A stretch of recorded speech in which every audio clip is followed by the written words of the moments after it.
Hello everyone, welcome to my class. இன்னைக்கு கிளாஸ்ல நாம பார்க்க போற டாபிக் ஃபர்ஸ்ட் MA ஸ்டூடெண்ட்ஸ்க்கு ப்ரிஸ்கிரைப் ஆயிருக்க லைஃப் ரைட்டிங்ஸ் அப்படின்ற பேப்பர்ல இருக்கக்கூடிய ஃபர்ஸ்ட் யூனிட் தான். ஸோ இந்த யூனிட்ல பார்த்தீங்கன்னா உங்களுக்கு இந்த புக் தான் ப்ரிஸ்கிரைப் ஆயிருக்கு. The Arvon book of life writing, writing biography, autobiography and memoir. Okay, so இந்த புக்ல இருந்து 2 டாபிக்ஸ் உங்களுக்கு ப்ரிஸ்கிரைப் ஆயிருக்கு. ஃபர்ஸ்ட் டாபிக் வந்து பயோகிராஃபி பற்றிய டாபிக், செகண்ட் டாபிக் வந்து ஆட்டோபயோகிராஃபி பற்றிய டாபிக். நான் இன்னைக்கு கிளாஸில் உங்களுக்கு நடத்த போகிறது பயோகிராஃபி பற்றியது. ஓகே, இது பார்த்தீங்கன்னா பேஜஸ் 47 to 63 வரைக்கும் கவர் ஆயிருக்கு. இதை எழுதியிருக்கிறது ஆக்சுவலி 2 ஆத்தர்ஸ் இந்த புக் எழுதியிருக்காங்க, சாலி கிளைன் அண்ட் கேரோல் எங்கியர். இந்த பயோகிராஃபின்ற டாபிக் எழுதியிருக்கிறது கேரோல் எங்கியர். ஆட்டோபயோகிராஃபி பற்றி சாலி கிளைன் எழுதியிருப்பாங்க. அதை நெக்ஸ்ட் கிளாஸில் பார்க்கலாம். ஸோ ஃபர்ஸ்ட் கிளாஸில் நம்ம இந்த பயோகிராஃபி டாப்பிக்கில் கேரோல் எங்கியரோட பயோகிராஃபி தான் பார்க்க போகிறோம். So with a small author introduction we shall get into today's class, but before that a kind request, நம்ம சேனல் இன்னும் சப்ஸ்கிரைப் பண்ணலைன்னா சப்ஸ்கிரைப் பண்ணுங்க, உங்க ஃப்ரெண்ட்ஸ்க்கும் ஷேர் பண்ணுங்க, சஜஸ்ட் பண்ணுங்க. தேங்க்யூ. ஸோ இன்னைக்கு ஆத்தர் வந்து கேரோல் எங்கியர், பயோகிராஃபி எழுதியிருக்கவங்க Carole Angier. She was born on 30th October and lived 30th October 1943. She is an English biographer. She spent many years as a teacher, including periods at the Open University and Birkbeck College, University of London. So டீச்சராக நிறைய அவங்க வந்து travel பண்ணியிருக்கிறாங்க, பர்க்பெக் காலேஜில் travel பண்ணியிருக்காங்க. And in 2002 she was elected a Fellow of the Royal Society of Literature. She is known for her acclaimed biographies of the writers Jean Rhys and Primo Levi. So இவங்க வந்து நிறைய biographies எழுதியிருக்காங்க. She is a Fellow of Royal Society of Literature. அடுத்ததா அவங்க நிறைய biographies எழுதியிருக்காங்க. அதில் முக்கியமானது ஜீன் ரைஸ், பிரைமோ லெவி பற்றி அவங்க எழுதின பயோகிராஃபிஸ். அடுத்ததா சாலி Kline. She is also an award-winning biographer, a short story writer and winner of the BBC short story contest. Okay, so short stories எழுதியிருக்காங்க. apart from that biographies எழுதியிருக்காங்க. She is the author of 10 books including groundbreaking biographies of Radcliffe Hall, Zelda Fitzgerald and Lillian Hellman and Dashiell Hammett. So இவங்களை பற்றிய biographies எழுதி ரொம்பவே புகழ் பெற்றவங்க தான் சாலி Kline.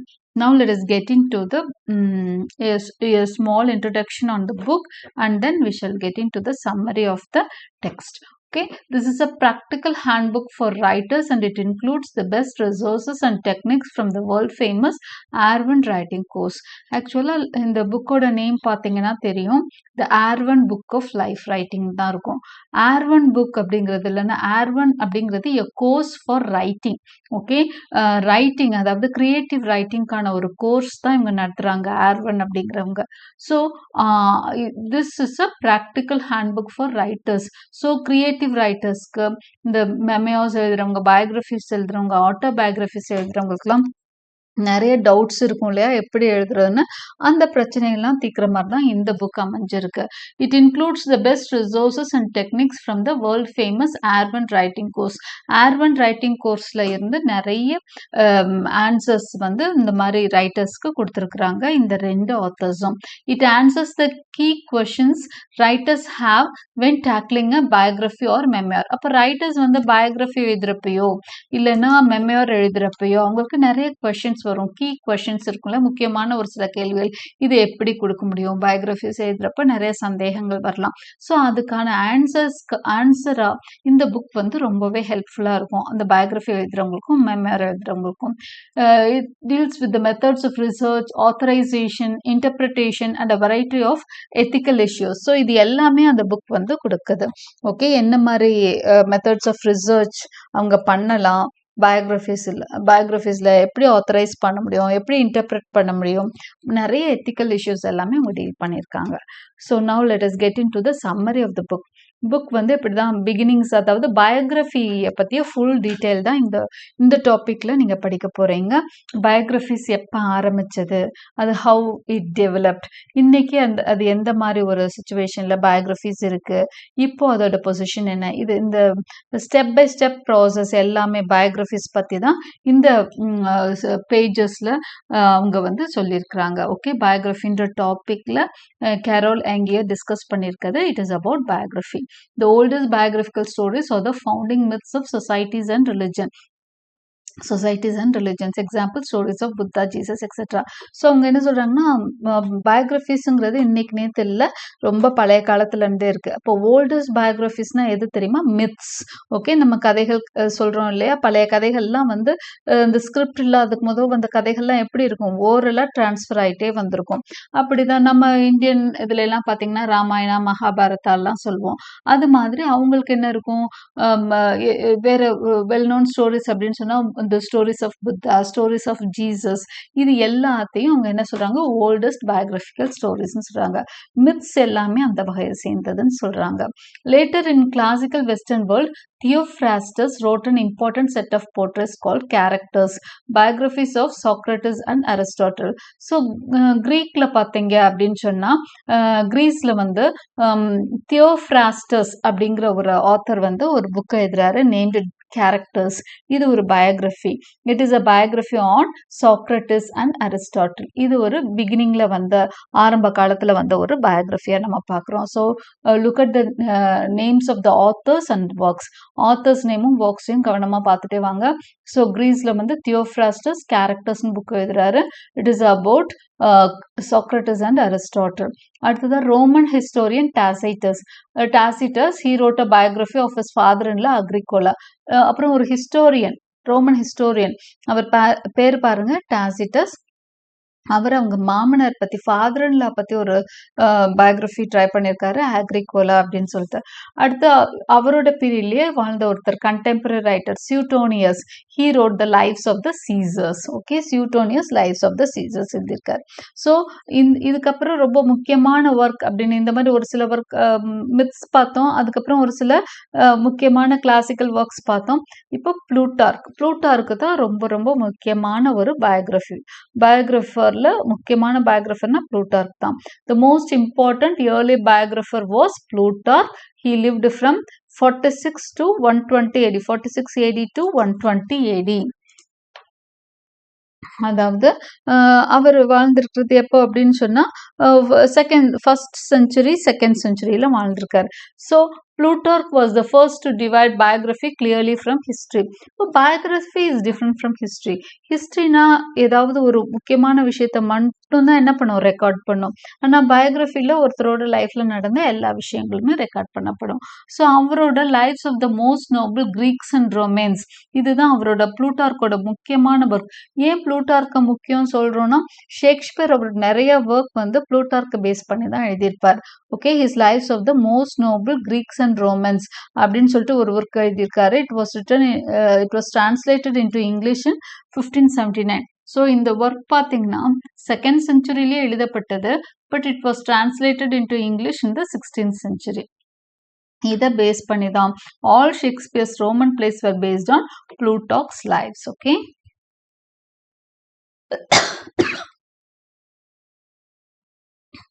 Plutarch's lives are often called as the parallel lives because they are constructed on the compare and contrast principle. Plutarchோட lives இந்த புக்கை வந்து parallel lives-னு சொல்லுவாங்க. It has another name too. It is called as the parallel lives. ஏன் அப்படின்னு சொன்னா, compare and contrast principle எழுதியிருப்பாரு.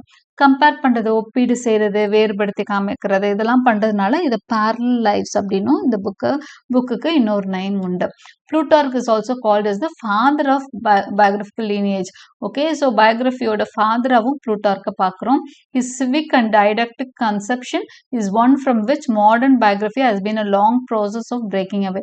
So அவரோட didactic approach of biography ஒரு மாதிரி அறிவுரை சொல்கிற மாதிரி தான் இருக்கும் அவரோட biography.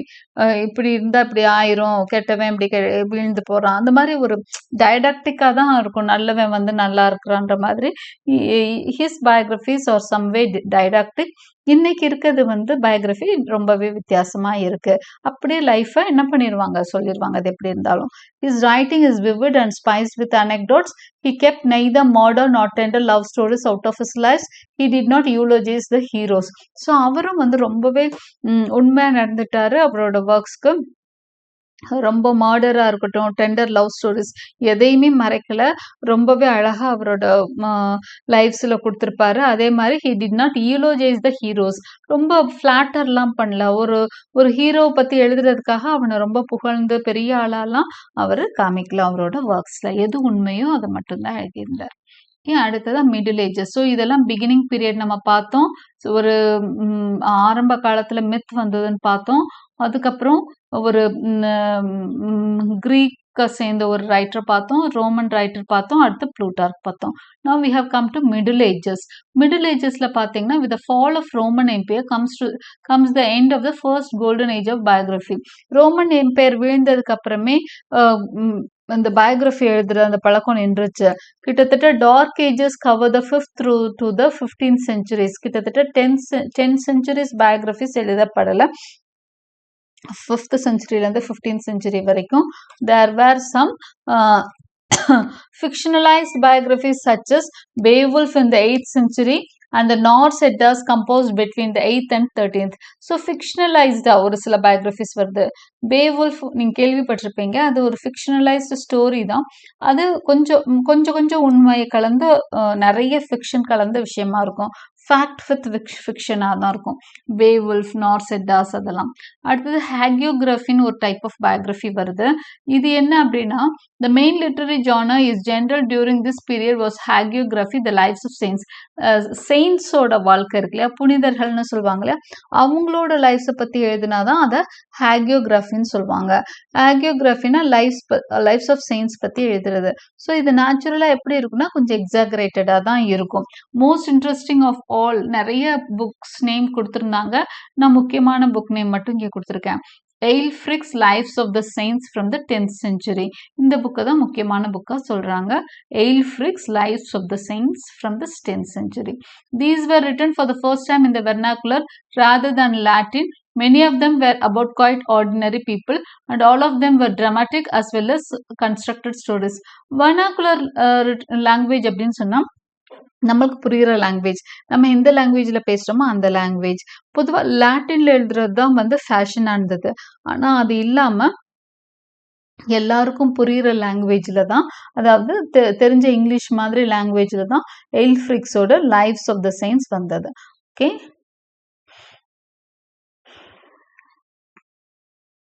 and nonetheless from the start to finish hagiography remained firmly in the idealizing mode. இதுல பாத்தீங்கன்னா ஐடியல் ஒரு மாடல் மாதிரி தான் அங்க காமிச்சிட்டு இருப்பாங்க. அந்த செயின்ஸ் எல்லாம் புகழ்ந்துட்டே இருக்கிறது தான் வேலையா இருக்கும்.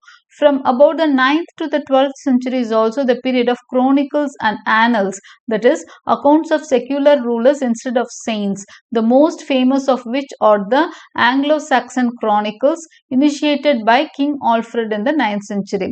இப்போ நம்ம என்ன பார்த்தோம், ஹேகியோகிராஃபி பார்த்தோமா. அடுத்தது பார்த்தீங்க அப்படின்னு சொன்னா chroniclesம் annalsம் வருது. chroniclesனா ஹிஸ்டரிஸ் மாதிரி தான். annals, chronicles எல்லாமே அதோட சேர்ந்தது தான். இது அதாவது பயோகிராஃபிலேயே கொஞ்சம் டிஃப்ரெண்டா சப் ஜானர்ஸ் மாதிரி பார்க்கலாம். இதுல செயின்ஸ்க்கு பதிலா யார் இருப்பாங்கன்னா, இதுவும் ஒருத்தர் ரொம்ப புகழ்ந்து பேசுற மாதிரி தான் இருக்கும். கிங்ஸ் பத்தி எழுதுனாங்க. ஓகே, கிங் ஆல்ஃப்ரெடோட கதைகள்லாம் அங்க ரொம்ப ஃபேமஸா இருக்கும். அந்த ஸ்டோரிஸ் எல்லாம் இந்த டைம்ல தான் வருது, 9th centuryலேருந்து 12th century வரைக்கும். ஸோ இதெல்லாம் பார்த்தீங்க அப்படின்னு சொன்னா மிடில் ஏஜஸ்ல பயோகிராஃபின்னு பெருசா இல்லை, அதோட வேறு சில ஃபார்ம்ஸ் தான் நம்ம பார்க்க முடியுது. ப்ராப்பர் பயோகிராஃபியா இல்லாம யூலோஜைஸ் பண்ற மாதிரி, ஒரு பெரிய ஹீரோ ஒர்ஷிப் பண்ற மாதிரி விஷயங்கள் தான் மிடில் ஏஜஸ்ல பார்க்குறோம். அடுத்து ரினைசான்ஸ்ல இருந்து தான் 15th centuryக்கு மேலே தான் திரும்பவும் நம்மளுக்கு என்ன வருது, பயோகிராஃபி திரும்ப நல்லா ப்ளூம் ஆக ஆரம்பிக்குது. The renewal of biography began. இப்போ ரினைசான்ஸ்ல தான் renewal of biography. So in இட்டலியில தான் ஆரம்பிக்குது with Giorgio Vasari's lives of the artist of 1550. So 1550ல ஜார்ஜியோ வாசரி அவர் தான் ஆத்தர். அவரோட லைஃப்ஸ் ஆஃப் த ஆர்டிஸ்ட்ஸ் அப்படின்ற புக் வருது.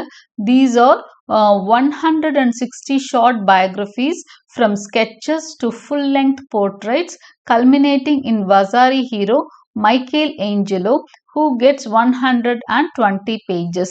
ஸோ இதில் பார்த்தீங்க அப்படின்னு சொன்னால் நிறைய ரைட்டர்ஸ் பற்றி எழுதுனா கூட இதில் முக்கியமான ரைட்டர் அப்படின்னு சொன்னால் மைக்கேல் ஏஞ்சலோ. இவருக்கு மட்டுமே 120 பேஜஸ் ஒதுக்கி இருக்காராம் நம்ம வசாரி, ஜார்ஜியோ வசாரி. ஓகே, இதில் 160 ஷார்ட் பயோகிராஃபிஸ் இருக்கு. ஓகே, 160 பேரை பற்றி இருக்கு. பட் மைக்கேல் ஏஞ்சலோக்கு மட்டும் 120 பேஜஸ் ஒதுக்கி இருக்காருன்னு சொல்றாங்க. வசாரிஸ் lives are very much in the Plutarchian tradition of types and public achievement, short on personal detail and focused on deriving lessons for the reader. So இதில் வாசரியோட lives எப்படி இருக்குன்னா புளூட்டார்க்கியன் ட்ரெடிஷன் தான். ஒருத்தரோட லைஃப்பை சொல்லி இப்படியெல்லாம் இருந்தால் நீ இப்படியெல்லாம் வர முடியும், நல்லா இருந்தேன்னா நல்லா வருவ, இப்படி தப்பு பண்ணேன்னா வீணா போவன்ற மாதிரி டைடாக்டிக்காக தான் இருக்கு. எப்படி புளூட்டார்க் எழுதினாரோ அது மாதிரி தான் வாசரியோட லைஃப்ஸும் இருந்தது. லைஃப்ஸ் ஆஃப் த ஆர்டிஸ்ட்ஸ் இருந்தது. Okay, so in Britain in the late 50, இது வந்து வாசரி வந்து எங்கே எழுதுறாரு, எந்த கண்ட்ரியில் அப்படின்னு சொன்னால் இட்டலியில். ஓகே, நம்ம பிரிட்டனுக்கு வரணும் அப்படின்னு சொன்னால் லேட் 1500s தான் பயோகிராஃபி திரும்ப வர ஆரம்பிக்குது. It laid foundations for biography as a major genre. So 1500s late period, late 16th centuryல தான் நம்ம அடுத்த ஒர்க்கை நம்ம பார்க்குறோம். In 1577 came Holinshed's Chronicles of England, Scotland and Ireland, descendant of the Anglo-Saxon Chronicles. So இதுதான் அடுத்து ஷேக்ஸ்பியர் இந்த புக்ல இருந்தும் நிறைய ஒர்க் எழுதியிருப்பாரு, இங்கிலீஷ் ஹிஸ்டரிஸ் எல்லாம் எழுதியிருப்பாரு. இன் 1577 கேம் ஹாலின்ஷெட், இந்த புக்கு ரொம்ப முக்கியமான புக். குரோனிக்கல்ஸ்னா histories, chronicles of England, Scotland and Ireland. So இந்த ஒர்க்கை வந்து ஹாலின்ஷெட் 1577 எழுதுறார். Okay, with the 16th century, however, came the Reformation.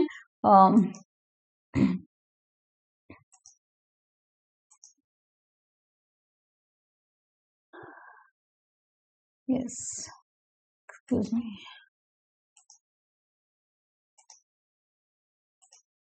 Yes, with the 16th century, however, came the Reformation, and in England, the growth of Puritanism and of religious and political strife. So 16th centuryல தான் ஹாலின்ஷெட்டோட Chronicles வருது.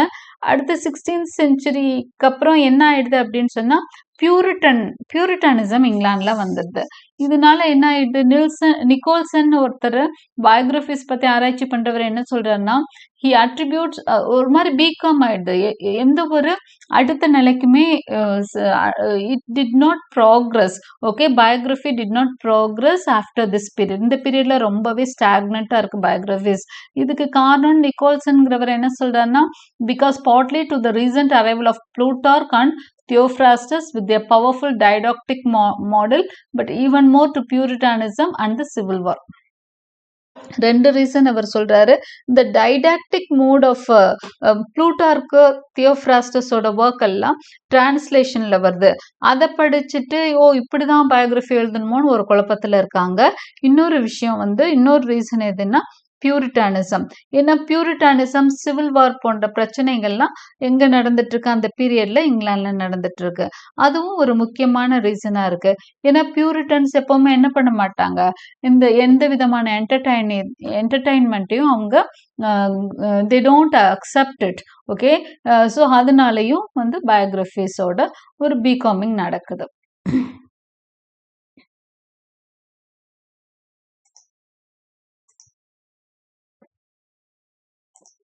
Next வந்து 18th century, the arrival of modern biography.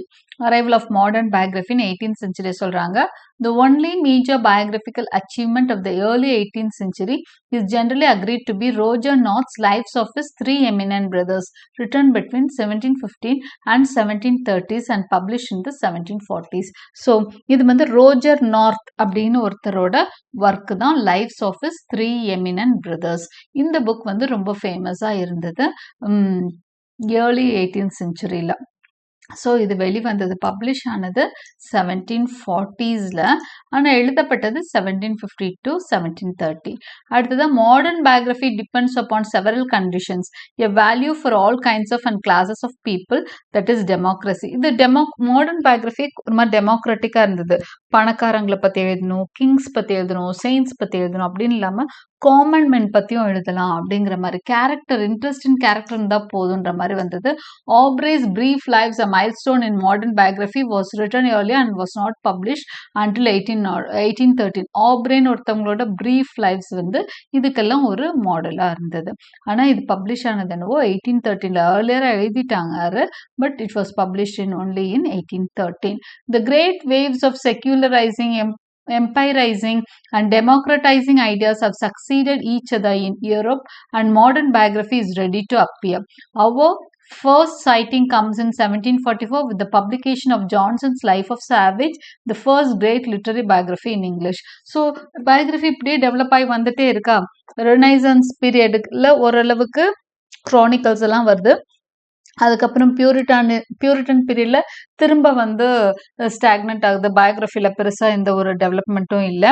Again வந்து என்ன ஆகுது அப்படின்னு சொன்னால் 18th செஞ்சுரியில் மைல்டாக ஃப்ளரிஷ் ஆக ஆரம்பிக்குது. Lives of his 3 eminent brothers வருது, அப்புறம் ப்ரீஃப் லைஃப்ஸ் வருது. இதுக்கு இடையில ஜான்சன் அவரோட ஒர்க் எழுதுறாரு. டாக்டர் ஜான்சனோட லைஃப் ஆஃப் சாவேஜ்னு ஒரு ஒர்க் எழுதுறாரு. இதுதான் first great literary biography in English. Okay.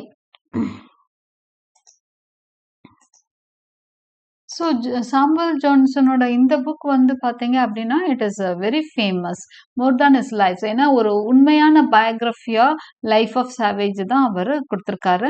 இந்த life of Savage is about Richard Savage, bastard and outcast, poet and murderer. ஒரு நார்மலான ஒரு சாதாரண ஒரு மனுஷன், ஓகே, ஒரு ப்ரூட்டலான ஒரு மனுஷனை பற்றிய கதை தான் the life of Richard Savage or the life of Savage. இவர் வந்து ஒரு பேஸ்டர்ட், அப்பா பேர் தெரியாதவர், அவுட்காஸ்ட், poet, murderer இருக்காரு. It is far from impartial. Indeed, much of it is special pleading. And Johnson simply accepted all the dubious accounts of Savage, starting with his own, without checking them, which is the first duty of the biographer. So, அவர்கிட்ட வந்து என்னென்ன கதைகள்லாம் savage பற்றி கிடைக்குதோ எல்லாமே அவர் எழுதிட்டு இருந்தாரு. அது வந்து கரெக்டா அப்படின்றத கன்ஃபார்ம் பண்ணாமலே நிறைய எழுதியிருக்காரு. அதனால ரிலையபிலிட்டி கொஞ்சம் கம்மியாக இருக்கு இந்த லைஃப் ஆஃப் சாவேஜில். ஓகே, டாக்டர் ஜான்சனோட லைஃப் ஆஃப் சாவேஜில். As a result the life of Savage is a great work of literature. இலக்கிய படைப்புப்படி பார்த்தா it's a very good work. ரொம்ப அழகான ஸ்டைலில் எழுதியிருக்கிறாரு, ரொம்ப நல்லாவே எழுதியிருக்காரு. But it's not that reliable. It's not at all ரிலையபிள்னு சொல்லிடுறாங்க. அடுத்து வர்றது வந்து பாஸ்வெல்லோட லைஃப் ஆஃப் ஜான்சன். இது ரொம்ப முக்கியம். இப்போ ஜான்சன் ஒரு லைஃப் எழுதினார்னு பார்த்தோம், லைஃப் ஆஃப் சாவேஜ் எழுதினார்னு பார்த்தோம். இப்போ பாஸ்வெல், அவரோட ஃப்ரெண்டு பாஸ்வெல் வந்து ஜான்சனை பற்றி ஒரு லைஃப் எழுதுவார். ஓகே, சாமுவல் ஜான்சன் பற்றிய பாஸ்வெல்லோட ஒர்க் ரொம்ப ஃபேமஸ். ஏன்னா அது ஒன் ஆஃப் த பெஸ்ட் பயோகிராஃபிஸ்ன்னு சொல்லுவாங்க. Boswell's life of Johnson. The life of Johnson is a prodigious work. It is the most famous biography of all time. எல்லா டைம்லேயும் மோஸ்ட் ஃபேமஸான பயோகிராஃபியாக நம்ம லைஃப் ஆஃப் ஜான்சனை சொல்லலாம். Boswell's great charm has never been replaced in our imagination. Great சார்ம்ங்கிறது இவருக்கு doctor ஜான்சனுக்கு கொடுக்கப்பட்ட ஒரு பட்ட பெயர் தான், நிக் நேம் தான் கிரேட் சாம். ஓகே, அவருக்கு இடையே லெட்டர்ஸில், அதாவது ரைட்டிங்கில் வந்து அவருக்கு நிகரான ஆளே கிடையாதுன்ற மாதிரி தான் கிரேட் சாம்ன்ற ஒரு நேம் அவருக்கு கொடுக்கப்பட்டது. So Boswell's great Cham has never been replaced in our imagination. அவரை பீட் பண்ணுற மாதிரி இந்த லைஃப் ஆஃப் ஜான்சன் அந்த புக் மாதிரி வேற ஒரு புக்கே கிடையாதுன்னு சொல்றாங்க authors. The late 18th century to the mid 19th century was the romantic age. So late 18th செஞ்சுரியிலேருந்து மிட் 19th செஞ்சுரி வரைக்கும் தான் நம்ம ரொமான்டிக் ஏஜ்னு சொல்லுவோம். அப்போ பார்த்தீங்கன்னா பெருசாக ஒன்றும் biographies வரல, ஆனால் ஆட்டோபயோகிராஃபிஸ் வந்தது. Okay, such as De Quincey's confessions of an opium eater, இதெல்லாம் autobiography. Okay, Hazlitt's Liber Amoris and Harriet Wilson's memoirs. It also produce some excellent biographies. Biographies 1-2 வந்திருக்கு, இதெல்லாம் ஆட்டோபயோகிராஃபிஸ். பயோகிராஃபிஸ்ன்னு பார்த்தீங்கன்னா William Godwin's memoir of his wife. Okay, அவரோட wife பற்றி William Godwin எழுதினது. Mary வோல்ஸ்டோன் craft for மேரி வோல்ஸ்டன்கிராஃப்ட் பற்றி அவர் எழுதியிருக்கார். வில்லியம் காட்வினோட ஒய்ஃப் தான் மேரி வோல்ஸ்டன்கிராஃப்ட். அவங்கள பற்றி அவர் ஒரு பயோகிராஃபி எழுதியிருக்காரு. And John Gibson Lockhart's life, John Gibson Lockhart இவரோட லைஃப் ஆஃப் ஸ்காட் அப்படிங்கிறது ஒரு ஃபேமஸான ஒரு பயோகிராஃபி. ஓகே, மேரி வோல்ஸ்டன்கிராஃப்ட்ங்கிறது வில்லியம் காட்வினோட பயோகிராஃபி. ஜான் கிப்சன் லோக்கர்ட்டோடது லைஃப் ஆஃப் ஸ்காட், அதாவது வால்டர் ஸ்காட்டோட பயோகிராஃபி. அடுத்து விக்டோரியன் பிளைட். விக்டோரியன் பீரியட்ல பயோகிராஃபி எப்படி இருந்ததுன்னு பார்த்தா டைட்டில் இவங்க எப்படி கொடுத்துருக்காங்கன்னா விக்டோரியன் பிளைட் அப்படின்னு கொடுத்துருக்காங்க. பிளைட்னா அப்படியே கொஞ்சம் ரொம்ப மோசமான சுச்சுவேஷனுக்கு போகிறது, இருக்க நிலைமையோட மோசமாக போகிறது. இப்போ செடிகள்ல எல்லாம் வர ஒரு விதமான நோய் அப்படி பட்டு போகிற மாதிரி ஆகுறத பிளைட் அப்படின்னு சொல்லுவாங்க. ஸோ அந்த மாதிரி ஆகுறது தான் வந்து விக்டோரியன் பிளைட். விக்டோரியன் பீரியட்ல இருந்த நிலைமையோட பயோகிராஃபி மோசமாச்சுங்கிறாங்க. Victorian propriety was a brief aberration in a much more robust tradition, but it made such a powerful myth that it has dominated ideas of English character ever since, and it dominated biography at the time. So Victorian propriety na கன்வென்ஷனலாக accept பண்ணுற ஒரு ஸ்டாண்டர்டாக property அப்படின்னு சொல்லுவோம். So அந்த டைமில் வந்து அந்த எப்போவுமே இருக்கிறதுலேருந்து ஒரு மாதிரி பிரிஞ்சு போச்சு. பயோகிராஃபி வந்து நார்மலாக இல்லை. ஓகே, ட்ரெடிஷன்லேருந்து பிரிஞ்சு போச்சு. Okay, so from about 1842 up to the First World War, from Dean Stanley's Life of Thomas Arnold. Dean ஸ்டான்லின்னு ஒருத்தர், இதெல்லாம் விக்டோரியன் ஏஜில் வந்திருக்க ஒர்க்ஸு. இதெல்லாம் சும்மா நேம்சேக் தான் இருக்கு, ரொம்ப நல்ல பயோகிராஃபிஸ் கிடையாதுன்னு சொல்றாங்க. Through Samuel Smiles self help அப்படின்னு ஒரு work. To Morley's Gladstone. Okay, these are some of the works of the Victorian period. கொஞ்சம் நல்லா இருக்க worksனா இதுதான். We are firmly back in the Plutarchian tradition of didactic exemplary lives. இப்போ அடுத்த கட்டத்துக்கு போனது திரும்ப பேக் அடிக்கிற மாதிரி இருக்கு. முதல் ப்ளூட்டார்க்ஸ் லைஃப்ஸ் எல்லாம் வந்து டைடாக்டிக்கா இருக்கு அப்படின்னு சொல்லி சொன்னோம். இப்போ ரெனைசன்ஸ் பியூரிட்டன் பீரியட்ல ஒரு மாதிரி ஸ்டாக்னண்டா இருந்தது. அடுத்த 18th 19th செஞ்சுரியில கொஞ்சம் அடுத்த லெவலுக்கு போயிட்டு இருந்த பயோகிராஃபி திரும்பவும் விக்டோரியன் பீரியட்ல என்ன ஆயிடுது, பழைய நிலைமைக்கே போகுது, மோசமாக தான் ஆகுது, நல்ல அடுத்த ப்ராக்ரஸான ஒரு சுச்சுவேஷனுக்கு போகல. ஸோ ப்ளூட்டார்க்கியன் ட்ரெடிஷனுக்கு திரும்ப போகுது, டைடாக்டிக்காக பண்ணணும், அறிவுரை சொல்கிற மாதிரி இருக்கணும், திரும்ப போகுது.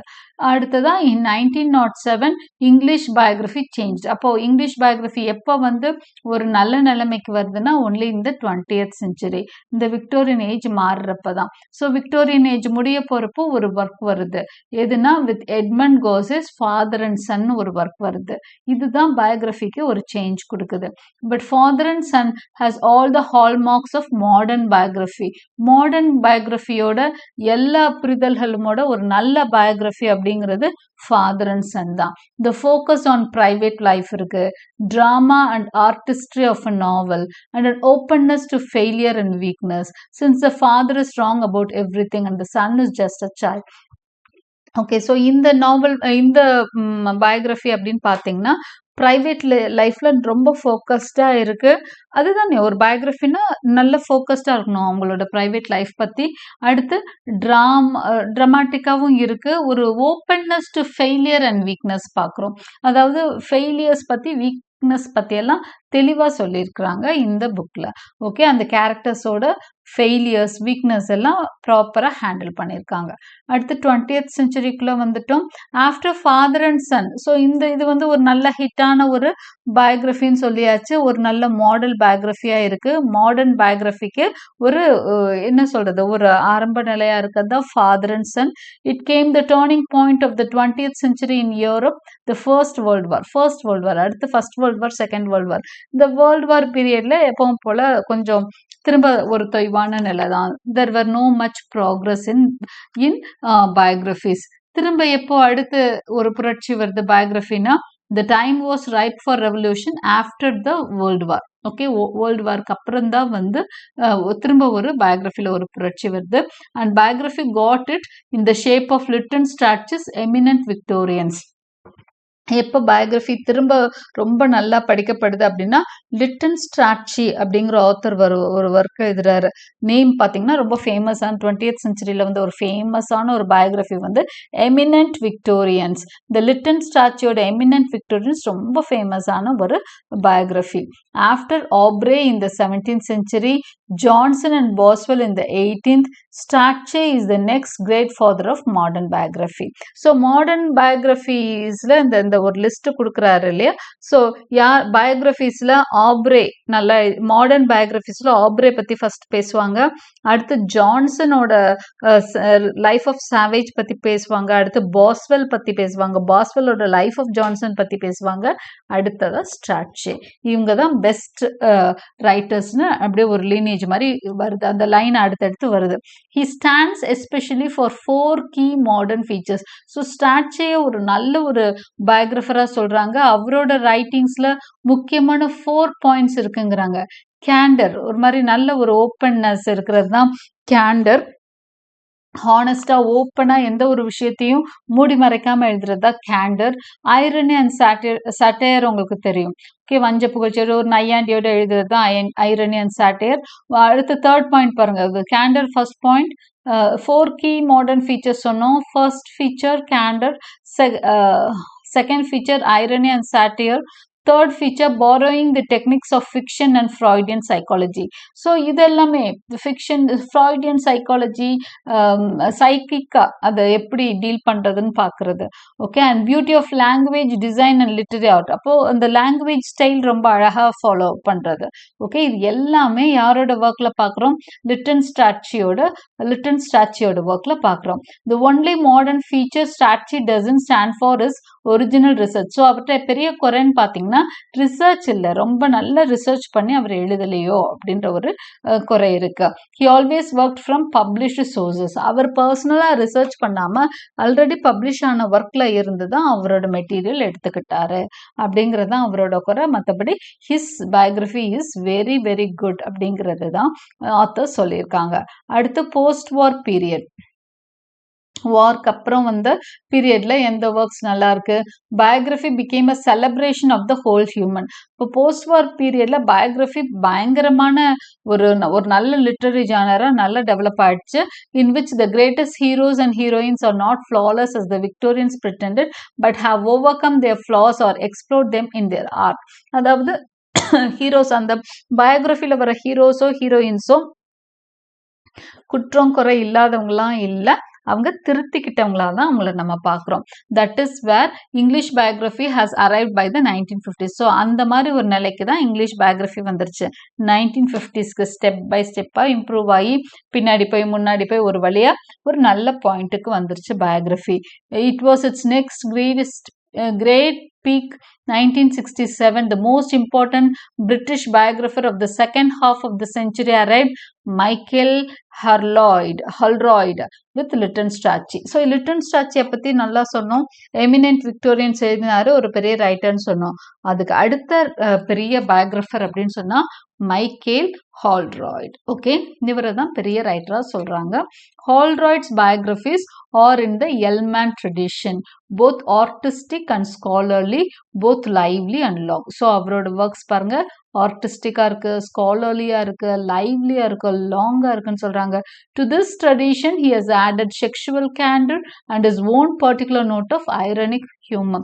ஸோ எல்லாமே அவரோட ஒர்க்கில் வந்து எல்லா விதமான மசாலாஸும் இருக்குது. நல்ல எல்லா ஏரியாவையும் என்ன பண்ணுறாரு, விட்டு வைக்காம ஒரு பயோகிராஃபினா அந்த ஹீரோவோட, அந்த ப்ரொட்டகனிஸ்டோட எல்லா விஷயங்களையும் பற்றி, அவரோட ப்ளஸ் மைனஸ் எல்லா everything, sexual candour, nothing is hidden related to that area too அப்படிங்கிற மாதிரி தான் எழுதியிருக்காங்க. He has single-handedly made literary biography an admired and even popular genre in Britain, though still not a respectable one. Okay, பிரிட்டன்ல அதை ஒரு popular ஜான்ராவா ஆக்குனது இந்த Michael ஹால்ராய்டு தான். He would reject with horror any such accusation. Holroyd is the last father of modern biography so far. So இது வரைக்கும் பார்த்ததுல வரிசையா நிறைய பேரை பார்த்தோம், ஃபாதர்ஸ்னு சொல்லி பார்த்தோம். ஸோ ஆப்ரேன்னு ஒருத்தரை பார்த்தோம், அதுக்கப்புறம் ஜான்சன், பாஸ்வெல், லிட்டன் ஸ்டாச்சி பார்த்தோம். இப்போ வந்து ஹால்ராய்டு அப்படின்னு he is the last father. இது இப்போ வரைக்கும் அவங்க ரைட்டர்ஸ் எழுதுற வரைக்கும் இவரை தான் லாஸ்ட் ஃபாதர்னு சொல்றாங்க. ஓகே, ஸோ இதுதான் வந்து about biographies that our author இந்த ஆங்கியர் has written about. Okay, so இந்த முக்கியமான பாயிண்ட்ஸ் இந்த அவங்க எழுதியிருக்கிறதுலேருந்து அவங்களோட ஒர்க்ல இருந்து தான் எழுதியிருக்கேன். ஓகே, ஸோ இந்த பாயிண்ட்ஸை கொஞ்சம் சிம்பிளிஃபை பண்ணி உங்களுக்கு புரிகிற மாதிரி பாயிண்ட்ஸாக எடுத்து கொடுத்துருக்கேன். அதர்வைஸ் இது புக்கில் உங்களுக்கு டெக்ஸ்டில் இருக்க விஷயங்கள் தான் கொடுத்துருக்கேன். I hope you understood my explanation. Like and subscribe my channel for more such videos. Press the bell icon for continuous notifications and thank you for watching.